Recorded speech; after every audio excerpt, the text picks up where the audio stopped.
New York, a U.S. jury convicted two South American ex-soccer bosses of corruption on Friday, December 22, but will return after Christmas to deliberate on the fate of a third defendant in the FIFA trial in New York. The panel returned guilty verdicts against José Maria Marin, former head of Brazil's Football Confederation, and Juan Angel Napout, former head of Paraguayan football, on the sixth day of deliberations following an extraordinary 7-week trial. Marin, 85, was convicted on 6 of 7 counts, and Napout, 59, on 3 out of 5, in connection with bestowing television and marketing rights to soccer matches.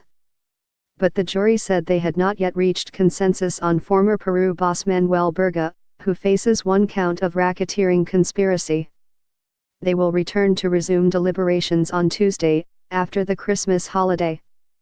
The trial in a Brooklyn federal court exposed systemic criminal activity at the heart of the world's most popular sport, 2.5 years after the United States unveiled the largest graft scandal in the history of world soccer.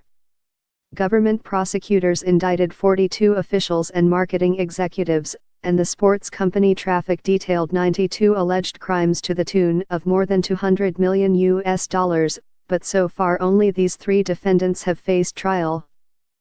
Marin and Napout were convicted of racketeering conspiracy under U.S. law penalizing criminal organization, charges that have jailed mafia bosses, for accepting bribes in exchange for bestowing television and marketing rights to matches.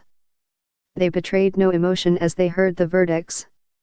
Napout's family and wife, visibly nervous, were the only relatives of the defendants in court on Friday. Prosecutors said they were blinded by greed into accepting more than $17 million in bribes, Napout $10.5 million, Marin $6.55 million. Sentences pending in damning evidence. Marin was recorded talking about taking bribes by associate-turned-U.S. government cooperating witness, businessman José Hala, who wore a wire. The Brazilian was acquitted only of 1 count of money laundering conspiracy, in relation to the Brazil Cup. He was convicted on 2 others, as well as of wire fraud and racketeering conspiracies. Napout was convicted on 1 count of racketeering conspiracy and 2 counts each of wire fraud conspiracy. He was acquitted on 2 counts of money laundering conspiracy. The U.S. government told jurors that Berga, 60, agreed to receive bribes but never received them because he was under investigation at home in Peru for money laundering. Judge Pamela Chen will now have to determine the sentences.